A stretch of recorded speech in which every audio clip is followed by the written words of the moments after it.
We are live. Okay. So we're live on all platforms, I guess. Yep, except for Hey, everyone. IG, of course. Yeah. Hello, hello. All right. Let's see.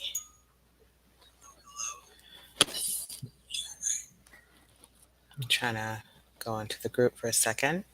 Yep. We'll just give So we're people a couple minutes to populate. Go ahead.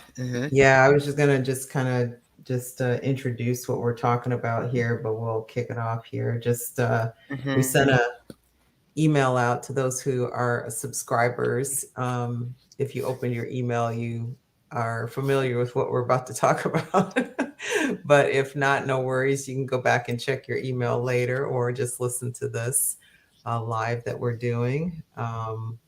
Yeah, looks like we're getting some people joining. So, Okay. So we yeah. wanted to have a conversation. We wanted to talk about, a lot of times when we think about ministries in the church, um, a lot of times, and I think it's a lot more diverse now because if you look at a lot of churches, they're really kind of trying to get more holistic.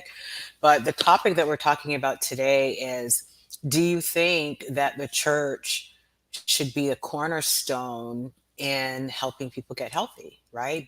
Because when you think about it, the church has played so much roles in the community, in terms of just making impact in many different areas. But what about health, right? Because a lot of times you'll find in the church that people are dealing with a lot of different chronic health issues. Should there be, like, not just preaching to say we got to take care of our bodies, which that's awesome too, but even saying, okay, we're going to put some things in place to support you in that in some type of way. So that's the question, the conversation. Tell us about your church. Is health something that your church preaches or teaches, or what are your thoughts on that? Yeah. Do you feel like the church should be teaching and preaching health? And what role should health be played? Because I think sometimes of course, we focus on the spiritual, but is neglecting the health um, a problem? Yeah. So that's the Yeah. question. That's a conversation. Yeah. Just, hey, Lydia. She said, "Hey, evening, ladies." Hey, Lydia tuning in yeah, from Link. okay, Yeah. yeah. Just give us some comments and let us know. Like, first, just let us know what type of what health resources do you get from your church right now? Yeah. Like, do you find that, just give us some input. Yeah, well, it's an interesting conversation, Cersei, because I think a lot of companies have put some emphasis on health within the workplace because Mm. for them, it Mm. they see it, they see it and they know it affects their bottom line in terms of, Mhm. insurance costs, in terms of productivity or lost productivity, presenteeism, which is a function of productivity, and absenteeism being the Mhm. other. And so employers, are Mhm. very fiscally focused. And so they see that connection between employee health and the company's bottom line. And I think a lot of churches don't necessarily make Mm. that connection, because if you have a Mm. congregation that's healthy, they're financially going to be Mhm. able to give more, right? Because in their occupations or in their jobs, they're more likely to be able to earn more when they're healthy. Um, Mm.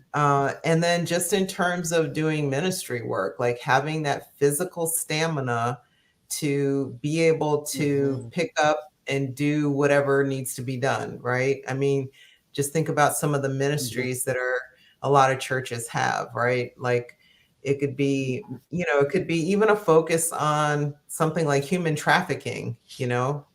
and or needing to travel to a place that, a country that, doesn't have just basic needs, types of things like shoes or clean water or just food to eat and or medical attention, Mhm. and not having the physical stamina or wherewithal to be able to go on that mission Mhm. trip and do that work. So Yeah, this is a great conversation to have, and I'd love for people to comment, for those watching. How important is it Hmm. that your Yeah. church I, really, yeah, go ahead. no, no, I was going to say, I love how you brought in the workplace, you know. I mean, you're a specialist on it, the plant-based workplace, but if you kind of, like you said, they understand, what really stuck out to me is that they understand the bottom line, Mhm, right? So some industries are more forward in that way. Obviously, some, workplaces are still behind that. But for churches, I wonder if we understood the bottom line. I like that because we're in a workplace, a spiritual workplace for the kingdom of God. And so if we understood the bottom line, that people that are not healthy, like you said, are not going to be able to serve as much and give as much and even be spiritually and mentally clear enough to be making major decisions for their lives spiritually, and even mhm, for the church in general, being able to hear the voice of God, being able to have direction. Clarity is so key. You yeah, know what I mean? And if we really understood that bottom line, that wait a minute, our congregation or believers or Christians or people should not be clouding the the access point of how God uses us, how the access point of how we commune with God. If we're kind of looking at it really like for what it is, as quote unquote, as you say, the bottom line, I think a lot more churches would be like, hold up, we're going to really implement this thing because churches have a lot of influence. It's a yeah, part of people's identity, it's their community. You look at the church's role in history, of how much impact they made. You talk about the civil rights movement, and, a lot of those meetings were in churches and coming together in community. That's one thing for a social issue. But, you know, this health crisis is a social issue. yeah, yeah. Yeah. Well, we've got a comment here from Lydia. I'm going to go ahead and Yeah. plop this up here. Yeah, Lydia's got a more progressive church going Yeah. on here. So her response is yes, her church does it. We have a community Mhm. apartment, what we share where we share healthy food tips and fruits and vegetables monthly. We show them how to cook healthy. We are looking at having a pop-up fruit and veggie giveaway in the Mm. Jackson, Mississippi area. That is awesome. Yeah, that's what we're talking about. I wish we had Yeah, the horn that goes, "Ah, ah." We got to get rid of the horn, Cheesy. we But got to get but that's awesome, Lydia. That's what we're talking about. Is that forwardness? Because, you know, I think like you said, more churches are coming into this understanding that you have to target the person holistically, their hmm mental health, their spiritual health, their, hmm all of those things to really, impact them in all areas. So thank you for sharing that, Lydia. That is so awesome. Yes, yes, very, very forward with that. That's great.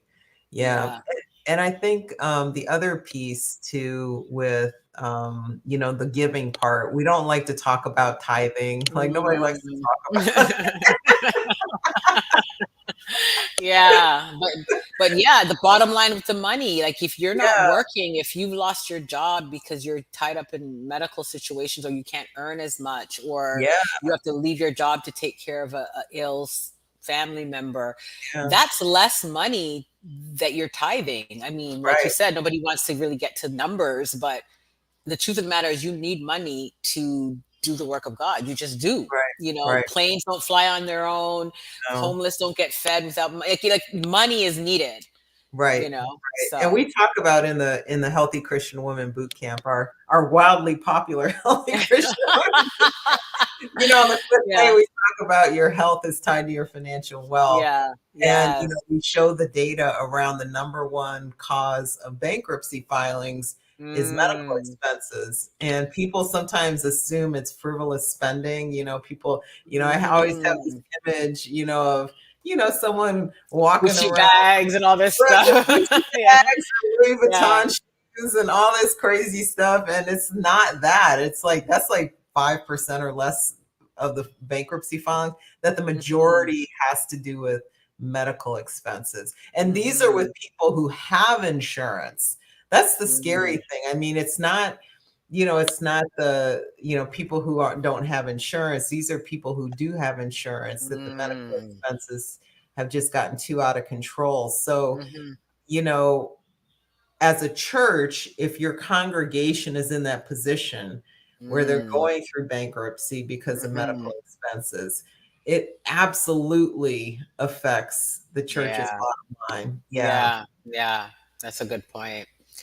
Any other comments, guys? What tell us about your church?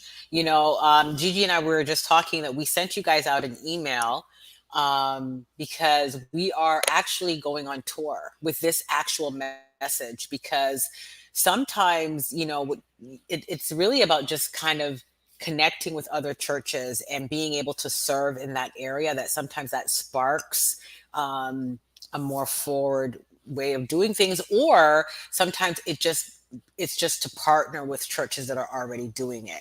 So Mhm. either or. So we are actually going on tour, guys, with the new book Daniel Fast, Why You Should Only Do It Once.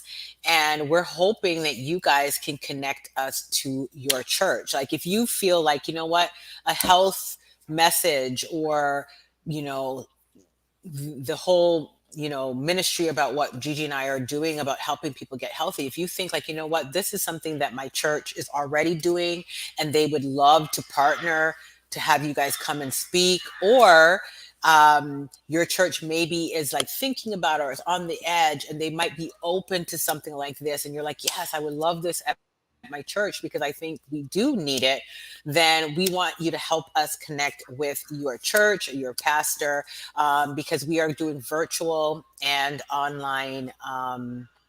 sorry, and in person um, presentation, speaking, whatever Mhm. you want to call it. Yeah. Yep. Yeah. So we are on a mission to get this book in as many hands as possible. We know it has the power to save lives.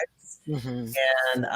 And you can help us do that by connecting us with your church Hmm. and helping us to make inroads in with whoever is involved with deciding who gets to come to the church and present or share Hmm. or Hmm. give a message, and we would love your help and support with that. Yeah, I just want to read, Cersei. I wasn't planning on doing this, but I just want to do it. There's an excerpt from, Reverend Robinson wrote Hmm. forward to our book, Hmm. and I'm not going to read the whole thing because it's a little long here, but worth reading. Trust me. Hmm. Um, is I'm just going to read just a section of it. All right. Hmm. So he's the senior pastor at a Baptist church in Atlanta. If we are honest, America suffers from eating disorders. I'll say more about this in a moment. My line of work also puts me in rooms with doctors and families, which allows me to hear diagnoses and prognoses. Truth be told, I've buried many people whose lives could have been extended if they had eaten better. Hmm. There were many hospital visits of church members because individuals decided to continue to eat the royal rations. Hmm. I want to just say that, if this sounds like things that your pastor is doing, Hmm. that you might be even involved with, if you're involved with a, specific ministry or, um, volunteer group within your church, this is real life. I mean, this happens all the time, and Hmm. it need not be this way. I mean, the good news is if the royal rations, we call it, the king's diet or the standard American diet, and we'll dive into that more on a different live. But Hmm. if the illness is caused by that, the good news is that if you reverse course soon enough, you can, by eating, a diet that doesn't promote the inflammation in your body, that you can kind of reverse course. So a lot of times people just think, oh, it's too late. Sometimes it is too late. Honestly, sometimes it is, but sometimes it's not. And so you have to really think about kind of where you're at, personally. and the people around you, and really just take stock of how you're living your life, nutritionally speaking, because Mm, we oftentimes you know, glorify or spread our own food addictions onto other people, or they spread it onto us, and we really do need to look at that a little more closely and not just be so flippant and cavalier about it, because that consistency of eating that way over time does mhm, translate into promoting disease, and the evidence supports it. mm. Yeah. Yeah. So I don't want to. I love going on that topic, so I'm going to stop there because I know we're No, going to. no, no, it's good. That's really good. You Yeah. know, because I think sometimes it's good to, sometimes we think, oh, yeah, everyone knows this, but no, it's good to really state it over and over because, um, getting this understanding and really living in that truth, it could just move you in the right direction, you Yeah. know? Yeah. All right. So we will be back again. But again, if you belong to a church, or even if you don't and you have a connection with the church, Mm-hmm. who could benefit from this message, please email us at the email address that we have included with this video, or DM Hmm. us. And we would love to connect with your church as we build out our schedule for our tour. We'd love to include them in our itinerary. So, Yeah. Awesome. All right. We look forward to hearing from you guys, and we'll see you next time.